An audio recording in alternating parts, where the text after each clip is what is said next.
खूप सुंदर परिचय आहे त्यांचा. स्वाती वैद्य या BSc MAd असून निवृत्त शिक्षिका आहेत. श्री नारायणराव आचार्य विद्यानिकेतन चेंबूर या शाळेत गणित व विज्ञान या विषयांचे 31 वर्ष त्यांनी अध्यापन केलेले आहे. 2017मध्ये त्यांना कर्तृत्ववान महिलांसाठी असलेला नवदुर्गा पुरस्काराने त्यांना सन्मानित करण्यात आले होते. आपल्याला खूप टाळ्या वाजवायला लागणार आहेत ताईंसाठी.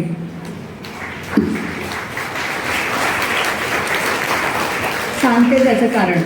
त्यांची माहिती वाचत होते आणि माझा अभिमानाने मला खरंच खूप अभिमान वाटला. कारण ताई एका सैनिकांच्या पत्नी आहेत. सुधीर वैद्य हे जे त्यांचे मिस्टर आहेत त्यांनी युद्धात प्रत्यक्ष भाग घेतला होता. श्री सुधीर वैद्य यांच्या भारत पाकिस्तानातील युद्धातील प्रत्यक्ष अनुभवावर आधारित जिद्द एका सैनिकाची हे पुस्तक त्यांनी करोना काळात लिहिलेलं आहे.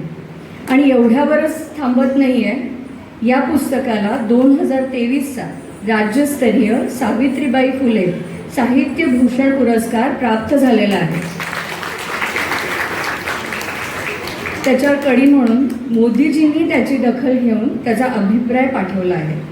अखिल भारतीय साहित्य मंडळ ठाणे यांच्याकडून विद्याविभूषण पुरस्कारही मिळालेला आहे. तसंच विविध शैक्षणिक संस्थांकडून पुरस्कार देऊन त्यांचा गौरव केला गेला आहे. आजही त्या शांत नाही आहेत, खूप कामात असतात. सध्या त्या भगिनी सेवा मंडळाच्या सेक्रेटरी तसेच चेंबूर महिला समाजाच्या जनरल बॉडी अध्यक्ष म्हणून काम पाहत आहेत व अन्य विविध सामाजिक संस्थांमध्ये कार्यरत आहेत. आता एकदा जोरदार टाळ्या होत्या. ताईंचा सन्मान करणार आहोत, सत्कार करणार आहोत. शीतलताई पुष्पगुच्छ देऊन ताईंचा सन्मान करते.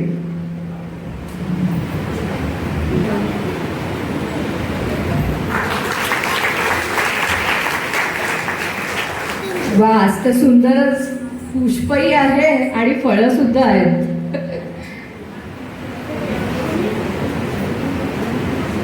धन्यवाद ताई.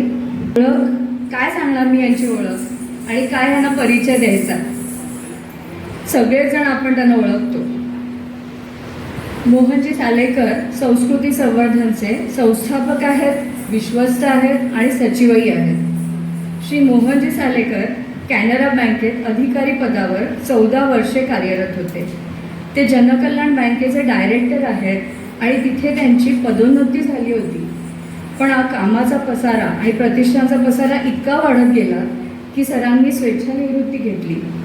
माणसं जोडण्याची त्यांची कला, प्रभावी व्यक्तिमत्व, संभाषण कौशल्य तसेच उत्कृष्ट वक्तृत्व ही त्यांची खासियत आहे. ते कुशल संघटक आहेत. तुम्हाला माहिती आहे आमच्या संघटनेमध्ये त्यांनी किती कार्यकर्ते जोडले? कितीतरी 450 तर मला माहीत असलेले, माझ्याजवळ उपलब्ध असलेला आकडा. आणि मला वाटतं हजारो लाखो सुद्धा असतील या कार्यामध्ये. कारण हे कार्य आता देशाच्या सीमा ओलांडून लंडन अमेरिकेपर्यंत पोचलं आहे.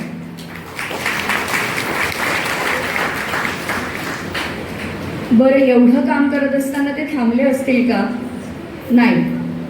मोहनजी सालेकर हे सध्या विश्व हिंदू परिषदेचे कोकण प्रांताचे मंत्री आहेत.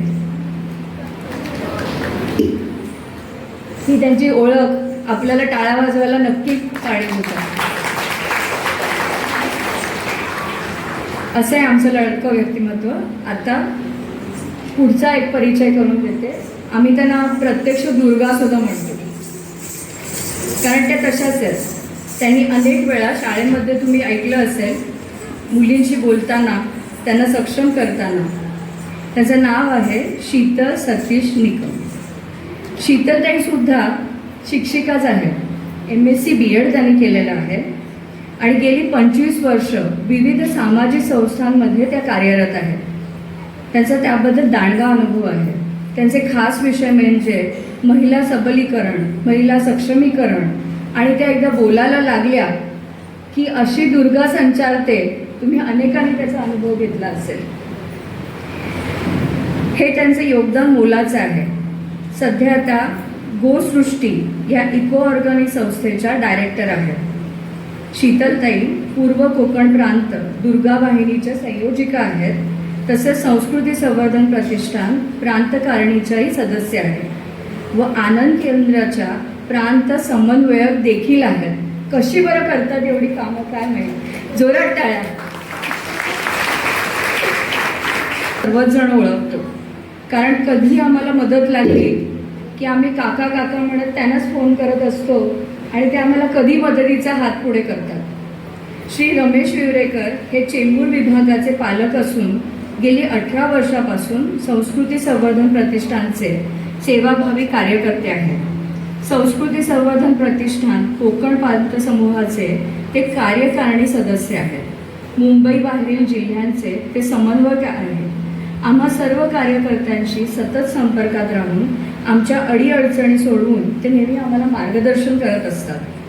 महाराष्ट्र स्टेट इलेक्ट्रिसिटी बोर्डात अकाउंटंट म्हणून ते कार्यरत होते व सेवानिवृत्तीनंतर संस्कृती संवर्धनचे पूर्ण वेळ सेवाभावी कार्य ते करत आहेत.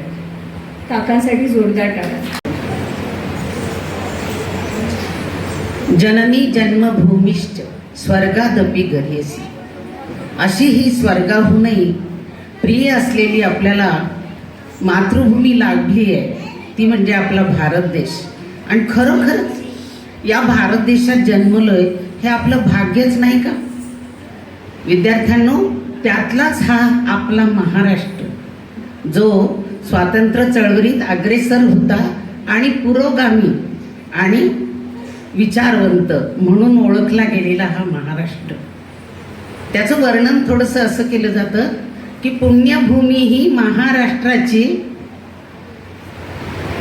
नररत्नांची धनुर्धरांची. पुण्यभूमी ही महाराष्ट्राची.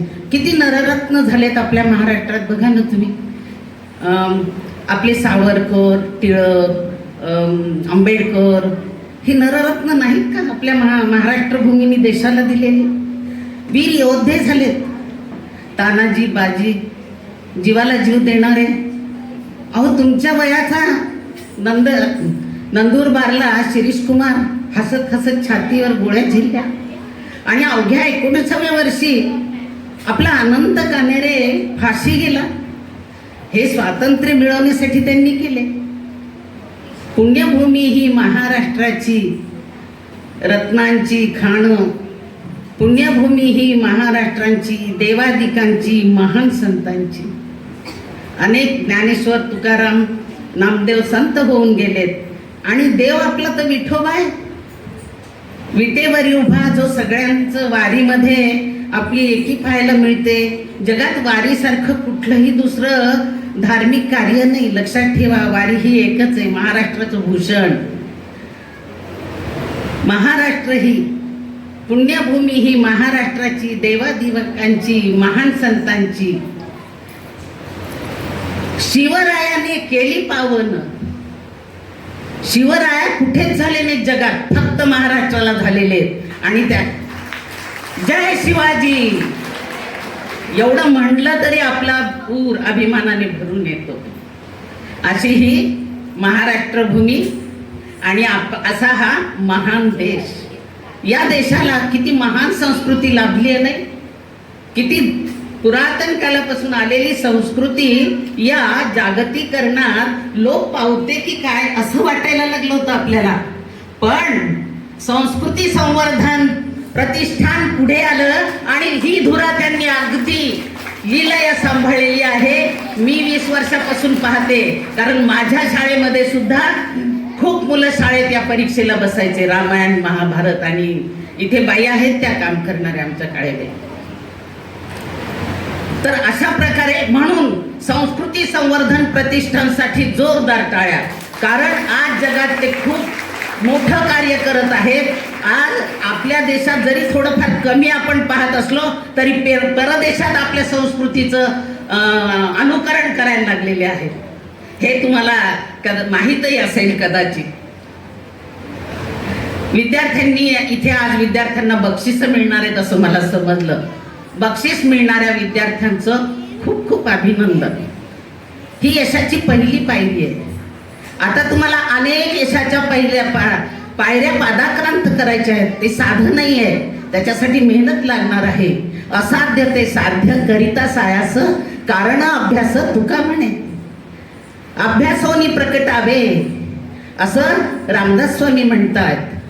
कारण अभ्यासू माणसाला, ज्ञानी माणसाला जगात कुठेही मान मिळतो, मान आणि आदरही मिळतो. धनवान व्यक्तीला मान मिळतो, पण ज्ञानी व्यक्तीला आदर आणि मान मिळतो. हा आदर हा हृदयातून येत असतो. आदर ही भावना हृदयातली आहे. त्यामुळे तो मिळवायचा असेल तर तुम्हाला ज्ञानी व्हायलाच पाहिजे. आता तुम्हाला जर मी सांगितलं की अनेक यशाच्या पायऱ्या पादाक्रांत करायच्या आहेत, म्हणजे त्याच्यासाठी काय पाहिजे? मेहनत पाहिजे. मेहनत आपण 3 गोष्टींनी करू शकतो: डेडिकेशन, डिसिप्लिन अँड डिटर्मिनेशन. आणि हे तिन्ही मिळून काय होतं? डिवोशन, म्हणजे समर्पण भाव.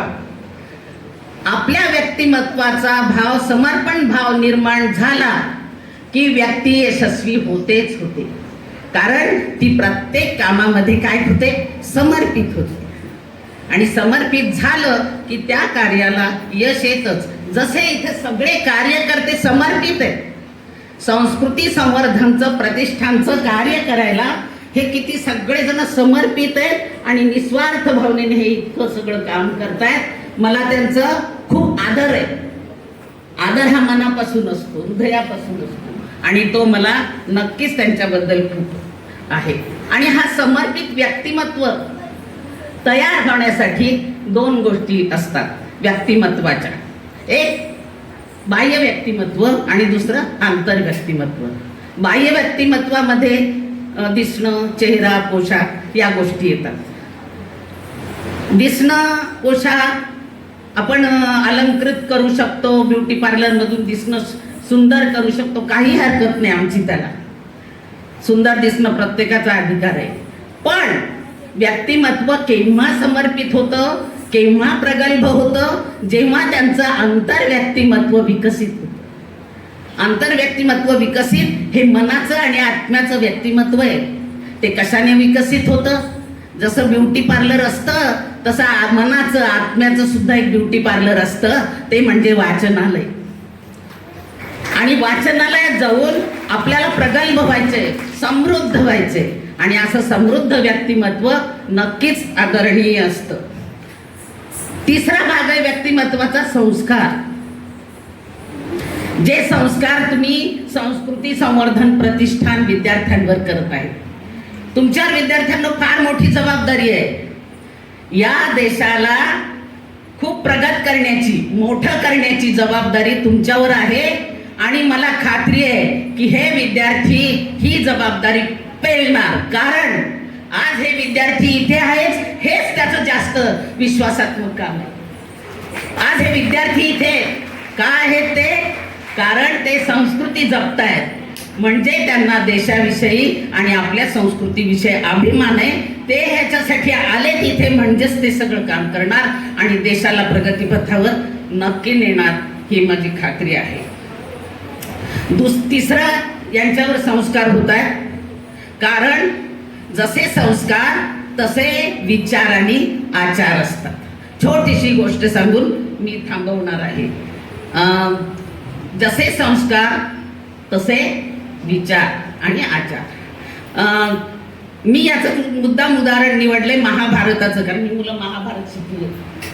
महाभारतामध्ये मला एक सांगा, पांडवांचा सगळ्यात मोठा भाऊ कोण? युधिष्ठिर किंवा धर्म, दोन्ही नाव आहेत त्याला, धर्मराज पण म्हणायचं आहे की नाही. आणि कौरवांचा दुर्योधन. ठीक आहे, बरोबर आहे, व्हेरी गुड. खरं म्हणजे मला सगळ्यांना चॉकलेट द्यायला पाहिजे ही उत्तरं दिल्याबद्दल. देईन मी नक्की. तर असे हे कौरव पांडवांचे मोठे भाऊ. कौरव पांडवांची अशी सगळी सभा भरली होती, खूप मोठी, आणि त्या सभेला संबोधित करत होता श्रीकृष्ण. श्रीकृष्णाला सहज दुर्योधन म्हणला की काय तुम्ही नेहमी पांडवांची बाजू घेता? तो म्हणला जरा थांब, जरा थांब. पण त्यांनी काय केलं, दुर्योधनाला बोलवलं आणि सांगितलं तू फक्त एक काम करायचं, या सभेमधून एक चांगला माणूस शोधून काढायचा, सदवर्तनी. आणि धर्मराजाला सांगितलं की तू या सगळ्या सभेमधून दुर्वर्तनी किंवा वाईट माणूस शोधून काढायचा. झालं, इकडून दुर्योधन सुरू झाला, इकडून धर्मराज सुरू झाले. पहिल्या व्यक्तीजवळ गेला, एखादा चुकूनही चांगला गुण आठवला दुर्योधनाला तर लगेच वाईटच गुण जास्त आठवायचा. नाही नाही, याच्यात हा फार जास्त वाईट गुण आहे, हा नाही सद्वर्तनी, हा नाही चांगला. पुढे पुढे पुढे प्रत्येकातले त्याला काय दिसले विद्यार्थ्यांनो, काही ना काही अवगुणच दिसला. आणि इकडून कोण सुरू झालं? धर्मराज. प्रत्येकाजवळ गेल्यावर त्यांना त्याचे चांगलेच गुण दिसायचे. हो, नाही नाही, हा छान बोलतो, वक्तृत्व छान आहे, नाही हा प्रामाणिक आहे, नाही हा कष्टाळू आहे. म्हणजे असं करत करत ते गेले. दोघही परत आले, हात हलवीत आले दोघही परत. हात हलवीत येणे म्हणजे काहीच न मिळणे. तेव्हा श्रीकृष्णाने दुर्योधनाला विचारलं काय झालं?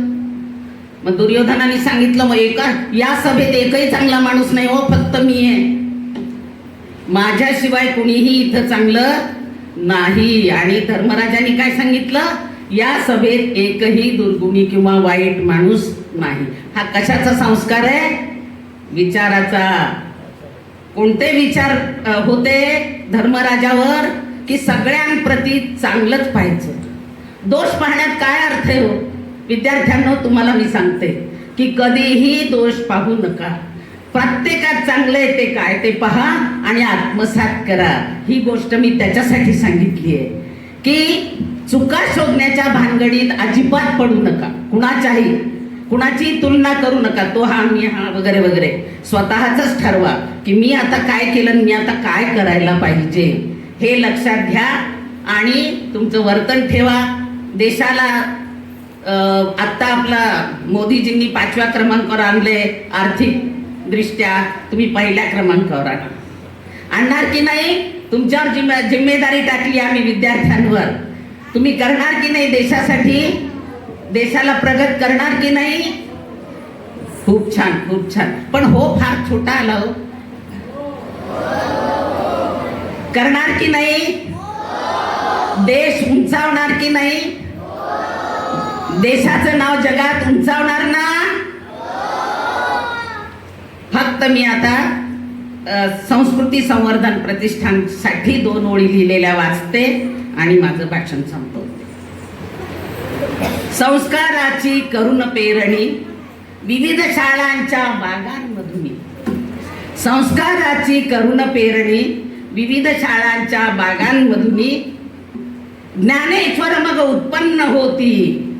संस्कृती संवर्धनची ही तर महती, संस्कृती संवर्धनची ही तर महती. धन्यवाद.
जिस रुत के संग रंगी हरित रंग में धरा सब विहंग आज रंग देख रंग ये भरा इस रुत में आज तू भी अंग रंग रंग ले आल की झलकार छेड़ संग में मृदंग में घुमड़ घुमड़ काली लगा रोज धूप धर के धरती का रोम रोम धड़के धड़के धड़के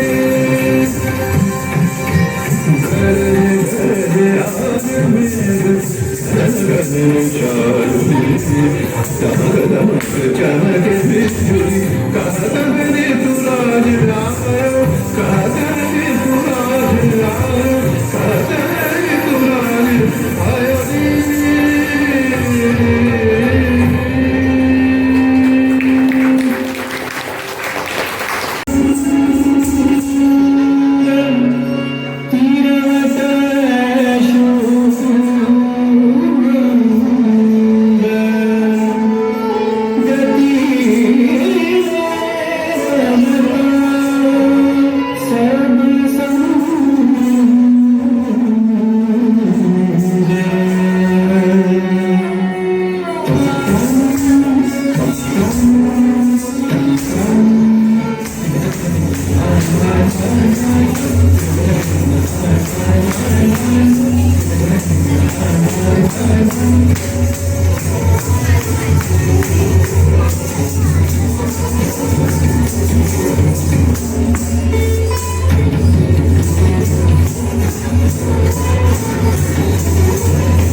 आता प्रभू श्रीराम आदरणीय व्यासपीठावर विराजमान असलेले संस्कृती संवर्धन प्रतिष्ठानचे संस्थापक विश्वस्त सचिव माननीय मोहनजी सालेकर, वरिष्ठ कार्यकर्ते रमेशजी विवरेकर, आशाताई कुलकर्णी आणि माझ्या आधी त्यांनी विचार मांडले त्या स्वातीताई, सर्वांना विनम्र अभिवादन. आणि तुम्ही जे श्रोतेजण आहेत, आमचे जे बालगोपाळ आहेत, तुमच्या हृदयस्थ जे परमेश्वर विराजमान आहे, त्या सर्वांना अभिवादन करते आणि माझे 2 शब्द सुरू करते. संस्कृती संवर्धन प्रतिष्ठानने 2003 मध्ये हा घाट जो सुरू केला, त्याचं कारण काय असेल तर संस्कारांचं बीजारोपण करण्याची जी भारतीय संस्कृतीची जी परंपरा आहे, जी परंपरा कोणी राखली बरं? जिजाऊ माँसाहेबांनी छत्रपती शिवरायांना घडवताना, शिवबा ते छत्रपतींचा जो प्रवास आहे त्यात घडवताना त्यांनी ती फक्त गोष्टीच्या रूपाने त्यांचा जन्म झाल्यावरती नाही सांगितली, तर त्यांचा अंश गर्भात वाढत असताना त्यांनी श्रीराम आणि श्रीकृष्णाच्या म्हणजे चांगलं काय आणि वाईट काय हे सांगणं त्यांनी सुरू केलं आणि ते शिवबा छत्रपती झाले. ते आता जो जमाना आहे तो AIचा जमाना आहे, आर्टिफिशियल इंटेलिजन्स. मी विज्ञानाची शिक्षिका आहे. FYBSc IITला मी मॅथ्स शिकवायचे. नंतर मला वाटलं की कॉलेजमध्ये शिकून काही आनंद मिळत नाही, म्हणून मी शाळेत शिकवायला सुरुवात केलं. शाळेत 13 वर्ष नोकरी केल्यानंतर मला वाटलं इथेही आनंद मिळत नाहीये, कारण ज्या विद्यार्थ्याला मी 100 पैकी 100 मराठी म्हणजे मॅथ्स आणि केमिस्ट्रीमध्ये गुण मिळवण्यासाठी तयार करते आहे, पण तो चांगला माणूस घडण्याच्या, चांगले भारतीय नागरिक घडण्याच्या त्या रस्त्यावरून भरकटच चालला आहे. असं वाटत नाहीये तो परीक्षार्थीच होतोय, तो चांगला माणूस या देशाचा नागरिक होत नाही. म्हणून मी 2013 साली शाळा सोडली आणि मोहनजींनी दाखवलेल्या रस्त्यावरती आम्ही सगळे संस्कृती संवर्धनचे कार्यकर्ते काम करत आहोत. तर त्या वाटेवर येण्याचं कारण काय आहे? तर आजचा जो विद्यार्थी, आपण सगळ्यांनी ज्या शाळा सुरू केल्या आहेत त्या कशा आहेत बरं? कशा आहेत? फॅक्टरी सुरू केल्यात. प्रत्येक शाळांमध्ये आपल्याकडे एक गुणांची कॉम्पिटिशन लागली आहे. त्याच्या पलीकडे जाऊन त्या विद्यार्थ्याला काय देण्याची गरज आहे? ते एक चांगला नागरिक घडवण्याची गरज आहे. आणि त्या चांगला नागरिक घडवताना ही शैक्षणिक व्यवस्था कमी पडते की काय असं वाटतंय आम्हाला. आणि त्यासाठी संस्कृती संवर्धन प्रतिष्ठानच्या नैतिक शिक्षा उपक्रमाची आनंद केंद्राची जोड दिली तर तो विद्यार्थी कसा घडेल? या देशाला आवश्यक असलेला डॉक्टर APJ अब्दुल कलाम घडेल, भगतसिंग घडेल, राजगुरू घडेल. छत्रपती शिवरायांचे विचार घेऊन या देशावर राष्ट्र प्रथम अशी कल्पना त्याच्या मनात सदैव राहील आणि त्या दृष्टीने तो काम करेल. अन्यथा मी कसा घडणार आहे? मी विद्यार्थी म्हणून घडेल, मी डॉक्टर होईल, इंजिनियर होईल. MS करण्यासाठी डिसेंबरच्या महिन्यात तुम्ही पाहता कित्येक विद्यार्थी थवेच्या थवे परदेशात जातात आणि परदेशातून परत या म्हटलं की त्यांना ती भूमी आवडते. तर आपल्या भारत भूमीवरती प्रेम करण्याचे जे संस्कार आहेत ते 16 वर्षात देऊन चालणार नाही. ते देण्यासाठी कुठे कधी काम करावं लागेल? ते बालवयातच करावं लागेल. आणि त्यासाठी संस्कृती संवर्धन प्रतिष्ठानने नैतिक शिक्षा उपक्रमाची सुरुवात 2003 साली केली. 2000 शाळांपर्यंत पोहोचलो. 2.25 लाख विद्यार्थी यावर्षी बसले आहेत. अधिकाधिक विद्यार्थ्यांपर्यंत हा उपक्रम पोहोचावा म्हणून मोहनजी सातत्याने प्रवास करतात. विश्व हिंदू परिषदेचं काम, नैतिक शिक्षा उपक्रमाचं, संस्कृती संवर्धनचं काम यासाठी अनेक राज्यांमध्ये प्रवास करतात.